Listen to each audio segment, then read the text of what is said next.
Hello नमस्कार साथियों, स्वागत है आप सभी का। मित्रों, मैं आप सभी के समक्ष उपस्थित हूँ यूपी टीजीटी हिंदी 2009।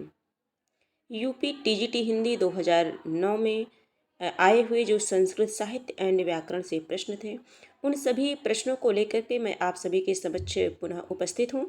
इसके पहले मैं आप सभी को बताना चाहूँगी कि हम लोगों ने 2021 के पेपर को क्वेश्चन को सॉल्व किया है। 21 के बाद 16 को, 13 को, 11 को, 10 को, है ना, यानी कि 2011, 2010, 2013 जितने भी क्वेश्चन आए हुए हैं यूपी टीजीटी परीक्षा में संस्कृत साहित्य एवं व्याकरण से, उन सभी को हम लोगों ने सॉल्व कर लिया है। आज की क्लास में हम देखेंगे 2009। आज की क्लास में 2009 में संस्कृत साहित्य एवं व्याकरण से जो भी प्रश्न बने थे परीक्षा में, उन सभी प्रश्नों को देखेंगे। और ये प्रश्न, जैसा कि आप सभी परिचित हैं, बहुत ही इम्पॉर्टेंट हैं। मैं आप सभी को याद दिलाना चाहूँगी कि समय हम सभी के पास बहुत कम है, और जो समय है इसका एक एक मिनट मुझे व्यर्थ में नहीं गंवाना है। ठीक है, हम लोगों को जो है तैरने का हुनर सीखना है। हम लोगों को तैरने का हुनर सीखना है। देखिए, वो सागर भी क्या जो लहरों से डरे, वो सागर भी क्या जो लहरों से डरे, जो तैरना जानता है उसे मझधार भी किनारा दिखता है।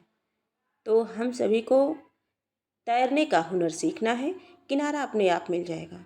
ठीक है, और थोड़ा सा धैर्य रखें, हिम्मत के साथ अपने लक्ष्य की तरफ बढ़ें, क्योंकि लक्ष्य के आधे रास्ते पर जाकर कभी वापस ना लौटें, क्योंकि वापस जाने पर भी आधा रास्ता पार करना पड़ता है। सभी परिचित हैं इससे। तो जहाँ तक हम लोग आए हैं बहुत करीब हैं, बहुत कम समय है, इनका सदुपयोग करिए। आइए आगे हम प्रश्नों पर चर्चा करते हैं। शिशुपाल वध के रचनाकार का नाम है। शिशुपाल वध एक रचना है और इसके रचनाकार का नाम हम सभी को बताना है। इस प्रश्न में यही पूछा गया है। ऑप्शन ए है भामा, बी है भारवी, सी है कुंतक, डी है माघ। तो करेक्ट आंसर इसका हम सभी को बताना है। तो प्रश्न एक का करेक्ट आंसर हो जाएगा शिशुपाल वध किसकी रचना है? महाकवि माघ की रचना है। किसकी रचना है? महाकवि माघ की रचना है। करेक्ट आंसर हमारा डी हो जाएगा। आगे पढ़ते हैं। और माघ के विषय में यदि आप विस्तृत जानकारी लेना चाहते हैं तो प्लेलिस्ट बना दी गई है, प्रियंका हिंदी एकेडमी सर्च कर लीजिए। आपको एक जगह सारी क्लासेज मिल जाएगी, स्टार्टिंग से लेकर के लास्ट तक। श्रीहर्ष का ग्रंथ है हित तरंगिणी, नैषद काव्य, राज तरंगिणी, मेघदूत। प्रश्न संख्या 2, श्रीहर्ष। श्रीहर्ष का ग्रंथ बताना है तो नैषद काव्य। नैषद काव्य करेक्ट आंसर इसका क्या हो जाएगा? बी हो जाएगा, नैषद काव्य। श्रीहर्ष की रचना क्या है? नैषद काव्य। आगे हम सभी देखेंगे व्यंजन संधि का उदाहरण नहीं है पूछा गया है। कभी भी हम प्रश्न पढ़ें तो उसमें नहीं शब्द पर विशेष ध्यान दें। व्यंजन संधि का उदाहरण नहीं है, कौन सा है? उत प्लस चारण, चारणम उच्चारणम, रामस प्लस टीकते, रामस टीकते, गंगा प्लस उदकम, गंगोदकम, सत प्लस चित, सचित। है ना, 4 ऑप्शन हमारे सामने हैं, इनमें से हमें बताना है। तो गंगा प्लस उदकम, गंगोदकम ये नहीं है, बाकी सभी हैं। ठीक है, ये नहीं है। करेक्ट आंसर हमारा सी हो जाएगा। अगले प्रश्न पर चलते हैं। प्रश्न संख्या 4 देखते हैं। राम शब्द के षष्ठी एक वचन का रूप है।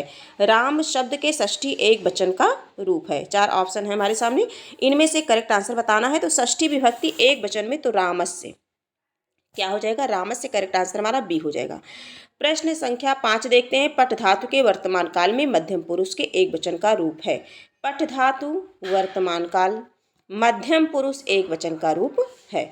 तो इसमें हो गया पठसी। देखो, पठति, पठता, पठंती, प्रथम पुरुष तीनों वचनों में हो गया, और मध्यम पुरुष एक वचन है। तो मध्यम पुरुष में पठसी, पठता, पठत, तो पठसी हमारा हो जाएगा। करेक्ट आंसर हमारा बी हो जाएगा। आगे बढ़ते हैं। प्रश्न संख्या 6 देखते हैं। प्रश्न संख्या 6, मालती माधव के रचनाकार हैं भारवी, कालिदास, श्रीहर्ष, भवभूति। प्रश्न संख्या 6, मालती माधव भवभूति की रचना है। किसकी है? भवभूति की। करेक्ट आंसर हमारा क्या हो जाएगा?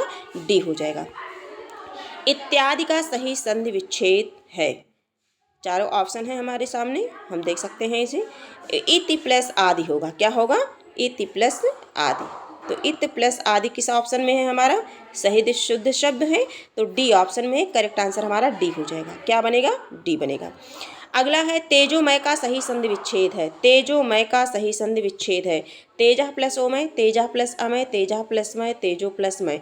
8 नंबर का प्रश्न है, तो तेजः प्लस मय, तेजः प्लस मय, करेक्ट आंसर ये हो जाएगा। तेजोमय का सही संधि विच्छेद, करेक्ट आंसर सी हो जाएगा।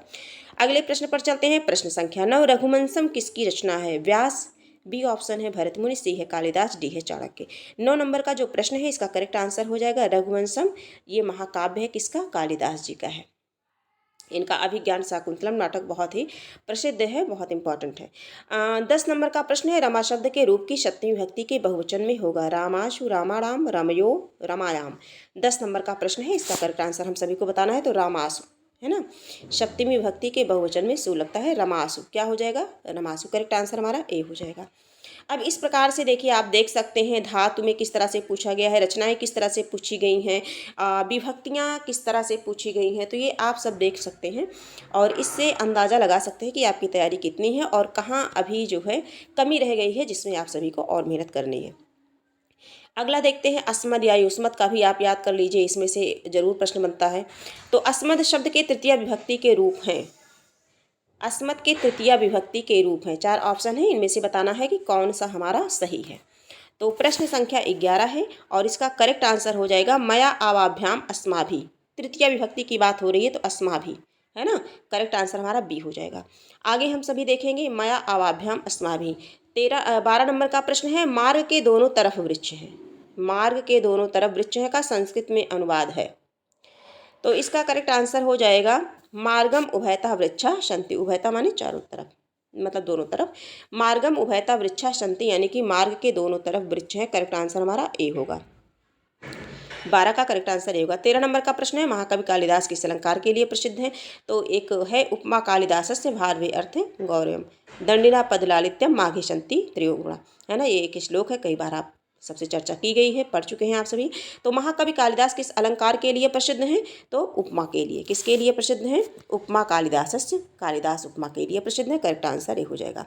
अगला देखेंगे, निम्नलिखित में से कर्मधारय समास किसमें है? कर्मधारय चक्रपाणि, चतुर्युगम, नीलोत्पलम, माता पिता। चारों ऑप्शन में से हमें बताना है निम्नलिखित में कर्मधारय है किसमें है? तो नीलोत्पलम है ना। विशेषण और विशेष्य का संबंध जिसमें होता है, जिसमें विशेषण विशेष्य होते हैं, तो नीलोत्पल, नीला कमल है ना। तो नीलोत्पलम में हमारा क्या है? कर्मधारय समास है। अगला देखेंगे, संस्कृत काव्य में पदलालित्य के लिए किसकी प्रसिद्धि सर्वाधिक है? पदलालित्य, दंडा पदलालित्य। एक श्लोक यदि आप याद किए हैं तो उससे कई क्वेश्चन आप आसानी से जो है कर सकते हैं, सही कर सकते हैं। तो उपमा कालिदासस्य भारवे अर्थ गौरव दंडिना पदलालित्यम है ना। तो दंडी पदलालित्य के लिए प्रश्न बना है हमारा, तो दंडी है, करेक्ट आंसर हमारा क्या हो जाएगा? डी हो जाएगा। पदलालित्य के लिए कौन प्रसिद्ध है? तो दंडी।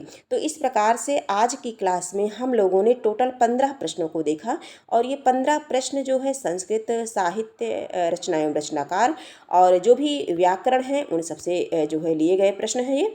और आज की क्लास में हम इतना ही कंप्लीट करते हैं, फिर हम मिलेंगे आगे जो भी हैं। अभी जो है 9 है, 9 के बाद जो है 5 है, 2005, और इसके बाद जो है 2-4 प्रश्न जो भी पूछे गए हैं उन सभी को जो है मैं आप सभी के समक्ष लेकर के उपस्थित होती रहूँगी। बाकी आप सभी अपना पढ़ते रहिए, जो भी आपके नोट्स हैं, जो भी समय है इनका सदुपयोग करिए, व्यर्थ में मत गंवाइए, क्योंकि बाद में कोई भी आपके जो है काम नहीं आएगा। आपके अंदर जो हुनर है, आपके अंदर जो क्वालिटी है, आप जितना कर सकते हो उतनी मेहनत करिए। जो आपके पास है वही आपका है और आपका कुछ भी नहीं होगा, मतलब कोई आपका साथ नहीं देगा। तो इसलिए आप अपने को मजबूत बनाइए, अपने को ताकतवर बनाइए, अपने को सबल बनाइए, है ना। तो आज की क्लास यहीं तक है, फिर मिलेंगे, तब तक के लिए धन्यवाद।